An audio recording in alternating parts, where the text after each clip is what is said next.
In front of me are 20 cards that represent 20 aspects of visual effects. And today I'm going to be ranking them from S all the way to G tier. Should I take up Sharpie and just like Sharpie over it real quick? That's hilarious. We couldn't have scripted that if we tried to. I'm gonna pick a topic randomly, talk about it, and then rank it. So let's get started. There we go.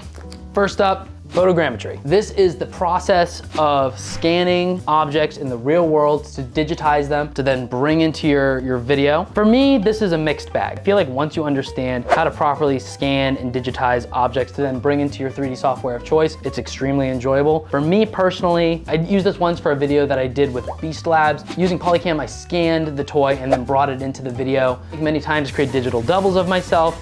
Extremely powerful tool, and when done properly, very satisfying. We're gonna start with a B tier. You like jazz? This is going in B tier. Okay, next up, we got projection mapping. This is a very satisfying part of the process for me. If you don't know what projection mapping is, that is the technique of taking a texture or an image and then projecting it from the camera's perspective or from any perspective onto geometry. It can be 2D geometry, 3D geometry. I use this technique all the time for creating clean plates that properly follow the shot. When I execute this properly, it is such a satisfying feeling to remove objects, to bring in new textures into the scene. Not the most fun to set up, but definitely one of the most satisfying when done properly and seeing the results. For me, this is gonna go right alongside This is gonna go right alongside photogrammetry. So far we got 2 B tiers to start the game. Somebody pick for me. Dude, this corner. This corner? Here we go. Number 3. 2D animation. This is a broad topic. If we're talking about 2D animation in the sense of transform controls, your rotation, your scale position, there's not a single project I don't do that on. If we're talking about 2D animation in a more traditional sense, like character animation in 2D, almost never touch that. 2D animation in After Effects to, let's say, match 2 cuts together, to animate something in 2D to somebody's hand or on their head or whatever. This is something I do quite frequently on a project. I think 2D animation, for me, is gonna find itself. Yeah, for me, I think I'm gonna end up putting 2D animation right below photogrammetry, our first C tier.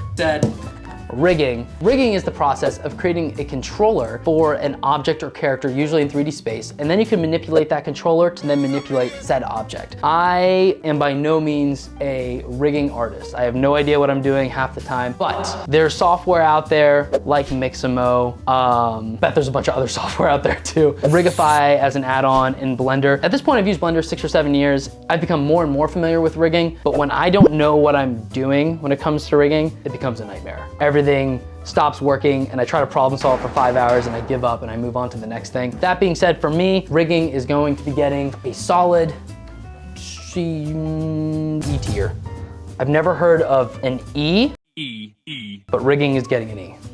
Next up, we have roto. This is probably one of the core aspects of almost every video I create. Roto is the process of cutting something or someone out of a video to manipulate that layer independently from the rest of the video. Almost every video I make involves some level of roto, rotoscoping, roto paint, masking, whatever. That being said, it is one of the most time-consuming aspects. A lot of the newer tools that are out there, such as roto paint, Runway ML is a great example of this with some of their green screen capabilities, which is a type of rotoscope. But because of how frustrating it can be to just sit there and click and drag and move for hours on end, it gets a lower tier. Because of how essential it is. For me, that moves it up. Because of how essential this is, it goes up my ranking for sure. And when you spend the right amount of time on it, it can be so satisfying to just see that cut out all by itself. So that being said, I'm going to go higher. I think I'm gonna put this as an A tier. This is my first A tier. Great success! Moving right along, we have morphing. Morphing is the process of blending 2 different takes, usually myself in a video, cutting together 2 different performances to make it look hopefully seamless as if it was just one. For me, one of the most satisfying things when done right, I will use the puppet tool in After Effects, I'll use transform controls. That goes back a little bit to the 2D animation aspect. It's like one of my favorite things. It seems seamless as if it's one. It's such a satisfying part of the process for me. This is usually what can generate a lot of comments on my videos where people are like, how did you do that? Where's the cut? Whenever I see comments like, where's the cut? That's like one of my favorite things. This is something that feels very artistic to me. It's an art form and it feels very satisfying. I used the word satisfying about 10 times. Do you remember those charts in high school where it's like all the words make a cloud, like a word cloud, and the word you said the most is the biggest word? That's how I feel about the word satisfying today in this video. But for me, morphing is definitely some of the most fun I have on a video. That being said, it can be complicated. Sometimes it involves a lot of cutting out different body parts and manipulating them individually and puppet warping them and fading and dissolving. That being said, for me, this is like the king. This is gonna be our first S tier right here. We have a ton to get through, so I'm gonna move through these next ones quicker than I have been. VFX supervising. This, I believe, is the only pre-production role I've put out here, but more or less, VFX supervising is the process of being on set, being on production, making sure everything is shot the most advantageous way possible for when you're in post-production doing the VFX. This is a role that I do enjoy when I get the chance to do it. Often I am creating my own videos, so therefore I kind of am doing VFX supervision on every one of my videos. It is a very satisfying, there's the word again. It is a very rewarding part of the process. Call out things that could be done differently or to change aspects of a video while it's being shot to make it as painless as possible in post-production. There's a lot of times that VFX supervising actually doesn't make things more painless. It doesn't make things more painless, it makes things more painful, because sometimes to achieve the better VFX, it requires a shot that's trickier to work on in post-production, but things are set up practically in camera that then will work better in post-production. That being said, for me, VFX supervising is going to be getting A tier. When done right, VFX supervising makes all of this so much easier. Yeah. We got simulations. I love simulations. I am also not very good at simulations, but my passion and desire to become better at simulations. We have these little MC lights that just keep falling from back there. All right. Simulations are the process of trying to recreate natural physics in a digital setting, whether that be for physics when it comes to objects falling, or liquids, smoke, fire, I do attempt to do simulations for videos, whether that be smoke, oh yeah, fire for having fire poke out of a window. Based off my skill set, this should probably be a C tier, but because of my desire to become better at it, I'm gonna put this in a B tier. This is gonna be, I feel like when done properly, probably like an S tier when you're good at it. But also sometimes I feel like people do simulations and they hit the simulate button and then they wait an entire day and one of the parameters was wrong, the entire day was for nothing. This is something else. Next up, 2D tracking. I've been waiting for this one. Just like rotoscoping is important to almost every video, 2D tracking, one of the core principles of VFX. Dare I say that? I don't know if I'm allowed to say that. 2D tracking is the process of following along position, sometimes the scale and the rotation. Maybe it's an object you're tracking, maybe it's the background. You can track almost anything in 2D space with the goal of maybe adding an asset to it. 2D tracking for me is such an essential part of almost every video I do because almost every video I've put out recently involves a moving camera. And sometimes you're 2D tracking a moving object in a static scene. 2D tracking is like, so you're building a house, you've poured the foundation, somewhere in that mix is 2D tracking. Sometimes I'll start a sentence and I don't even know where it's going. So for me, 2D tracking will go in the A tier category. Next up, keying. Also more widely known sometimes as green screen. It doesn't have to be a green screen. Keying is the process of pulling out a color or a value from a video to isolate an object. Keying is such a useful tool. When done properly, it can save you so much time. Rotoscoping. We film a lot of my videos on the green screen cyc wall, which involves a lot of keying. When you've separated the values of the foreground from the background, it is such a there's the word again. Rewarding. On that cloud I've made, rewarding is the second biggest word after satisfying. Keying. When done poorly, it is so obvious, and for that reason, it probably should be lower on the scale, but when done well, nobody's complaining about the green screen. They don't even know it was a green screen. Like, I bet you didn't know this scene was a green screen, or this one. This guy is going, remember this A tier.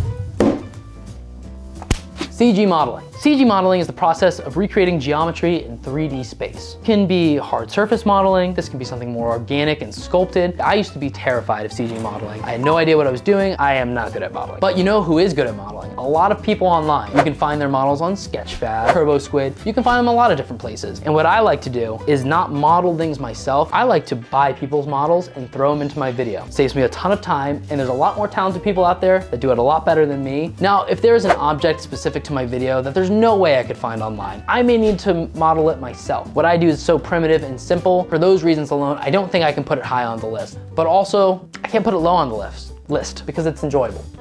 I feel like I just said a lot of good things about it and then I put it in a D tier. If you guys need me to explain myself further, share in the comments. Next up, trip to the top right corner. 3D lighting. 3D lighting is the process of adding lights in a three-dimensional environment to simulate lights in the real world. Point lights, spotlights, sunlights, ambient lights, area lights. This was something I had no clue what I was doing when I first got started. The more I learned about lighting in the real world, the more applicable this became to me as I started understanding CG. So for example, matching lighting. Sometimes we're creating a digital environment that I need to match to the video of me. Understanding how we lit something on set, being able to match that properly for the digital environment does wonders for believability. Am I an expert at lighting in CG or in the real world? No. Obviously not. Sometimes I try to hide some of my 3D lighting mistakes with compositing, color correcting, and a lot of dust and debris and lens flares. So what is cinema, if not lighting? Caleb Natale. I'm gonna give this a C tier. It's almost the end of the day for me. I'm about to head home. But before I do that, let me, comping. Comping is the process of bringing a bunch of assets together that may not even belong together and making them feel like, wait for it, they belong together. Every single video I do involves some level of compositing. I've done it well, I've done it not so well, really bad. But compositing is kind of a make or break aspect of the process, is the secret sauce.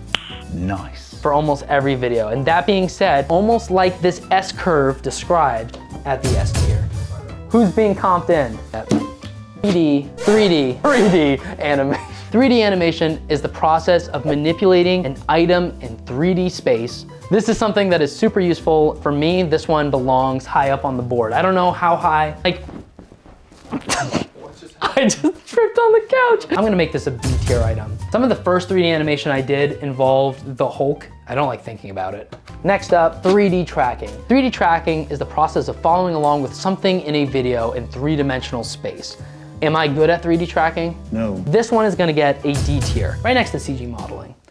Let's go, baby, mocap. This is something I am new to for the most part. Mocap is the process where you gather data from capturing the data of a person moving and doing stuff to then apply later to a 3D person or creature. I've been using the Xsense Awinda suit for the last year now, and it has been a game changer for whenever we have 3D creatures and 3D monsters. And for me, one of the hardest things is properly translating the data from the mocap onto a different rig. If anyone in the comments is good at that, I need your help. I think I'm gonna C tier this. Mocap's gonna B tier. Change my mind. I'm allowed to do that. All right, we have 4 left. Clean plates. Clean plates is the process removing an object, a person, an item from a video, what would be behind it. For static shots, you can capture clean plates on set where the person or the object is taken out of the shot. You then have a clean look at the background. You can also do it for moving shots where you shoot the shot with a proper movement. You can then redo that movement a second time without anybody in the shot. If you're not doing that with some type of motion controller, it may not match up 1 for 1, but it's better than nothing. With AI and a lot of these tools like generative fill, circling with the mouse, typing in the word remove and clicking generate.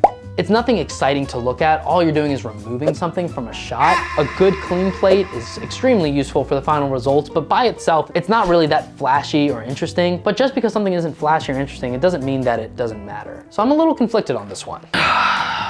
It's so important. Like, what's the point? I'm gonna give this an E tier.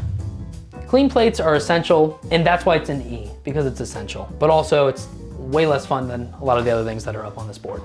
Ladies and gentlemen, we are down to the final 3. I'm gonna line these up. We're gonna start with the middle. Stock assets. Good stock assets are a game changer for saving time.